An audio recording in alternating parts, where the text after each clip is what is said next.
Bismillahirrahmanirrahim. Assalamualaikum warahmatullahi wabarakatuh. Alhamdulillah. Baiklah anak-anak, pada pagi hari ini kita akan belajar bersama pada mata pelajaran fikih, yaitu tentang sholat qashar.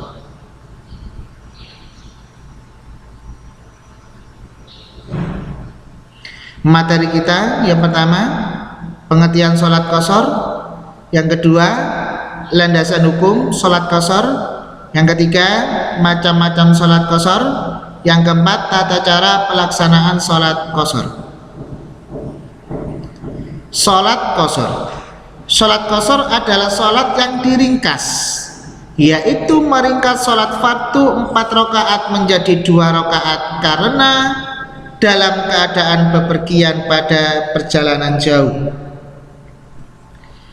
Hukumnya adalah mubah atau jaiz, boleh apabila sedang dalam keadaan perjalanan atau safar.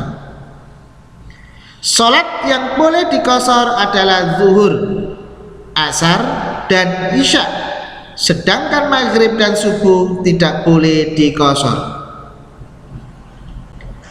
Keringanan dari Allah untuk orang bepergian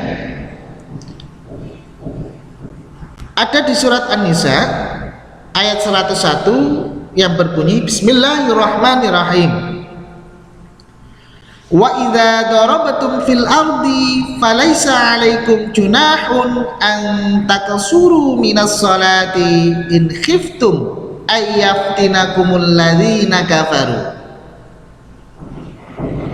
Ayyaftinakumul ladzina kafaru innal kafirina kanu lakum aduwan mubina, yang artinya, dan apabila kamu bepergian di muka bumi, maka tidaklah mengapa kamu mengqashar sembayangmu jika kamu takut diserang orang-orang kafir. Sesungguhnya orang-orang kafir itu adalah musuh yang nyata bagimu. Menurut pendapat jumhur ulama, arti qashar di sini ialah sembayang atau salat yang 4 rakaat dijadikan 2 rakaat.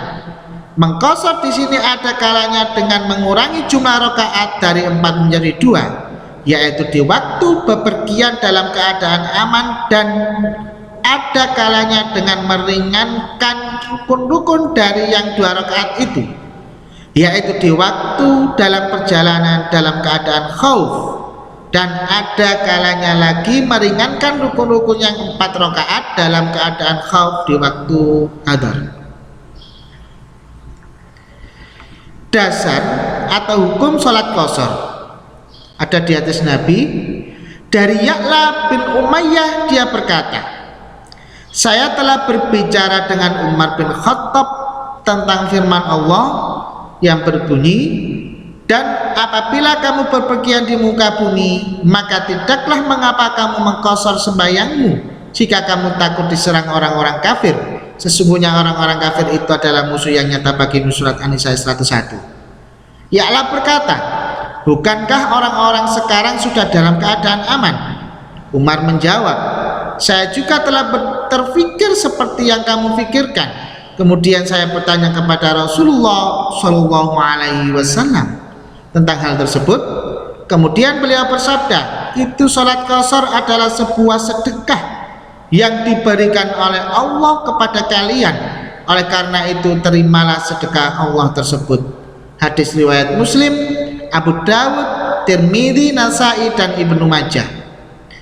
Dari Ibnu Abbas dia berkata, Allah telah mewajibkan sholat melalui lisan Nabi kita Sallallahu Alaihi Wasallam sebanyak 4 rakaat ketika tidak sedang dalam bepergian, dan 2 rakaat ketika sedang bepergian, serta hanya 1 rakaat ketika sedang dalam keadaan khauf ancaman perang. Hadis riwayat Muslim, Abu Dawud, Nasai, dan Ibnu Majah.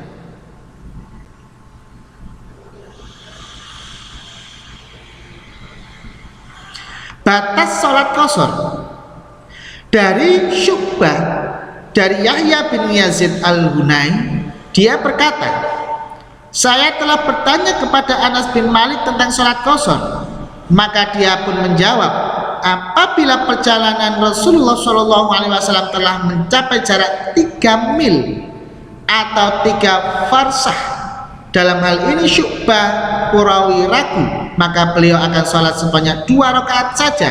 Hadis riwayat Muslim dan Abu Dawud. Dari Jubair bin Nufair, dia berkata, saya pernah pergi ke sebuah desa yang berjarak sekitar 17 atau 18 mil bersama dengan Syurahbil bin Asim. Kemudian dia mengerjakan sholat sebanyak 2 rakaat. Maka saya bertanya kepadanya, dia pun menjawab, saya telah melihat Umar menunaikan sholat sebanyak 2 rakaat di Zulhulaifah. Maka saya bertanya kepadanya, dan beliau berkata, sesungguhnya saya hanya melakukan yang telah saya lihat dari apa yang diperbuat oleh Rasulullah SAW. Hadis riwayat Muslim dan Nasai. Penjelasannya, kebanyakan ulama kita menganggap 18 fars itu sama dengan 138 kilometer. Tata cara sholat qasar. Secara ringkasnya, tata cara sholat jamak dan qasar adalah sebagai berikut. Yang pertama, berniat untuk melaksanakan sholat jamak dengan cara diqasar atau diringkas menjadi 2 rakaat atau dikerjakan secara sempurna jumlah rakaatnya. Jamak ini dilakukan dengan sempurna jumlah rakaatnya, jangan diqasar. Yang kedua, sholat qasar hanya untuk zuhur, asar, dan isya, yaitu sholat yang berjumlah rakaatnya 4. Sedangkan sholat maghrib tidak boleh diqasar menjadi 2 rakaat. Yang ketiga, tata cara dan gerakan sholat sama seperti ritual ibadah sholat fardhu lazimnya. Namun, ulama berpendapat disunahkan setelah selesai salam dan bermaksud untuk mengerjakan sholat selanjutnya, maka hendaklah diawali dengan iqamah. Yang keempat, jangan menyela waktu antara 2 sholat jamaah itu dengan mengerjakan sholat sunnah apabila kita mengqasar sholat fardu, dan jangan pula menyelanya dengan wirid yang panjang apabila kita mengqasar sholat. Yang kelima, berturut-turut jangan mengerjakan asar mendahului zuhur atau tidak boleh isya mendahului maghrib, melainkan sesuai urutan waktunya. Lebih berusaha lagi anak-anak, pasti kalian akan bisa menceda wajada. Pak Rozi akhiri materi pembelajaran fikih kelas 7 yaitu tentang sholat qasar pada pagi hari ini. Wassalamualaikum warahmatullahi wabarakatuh.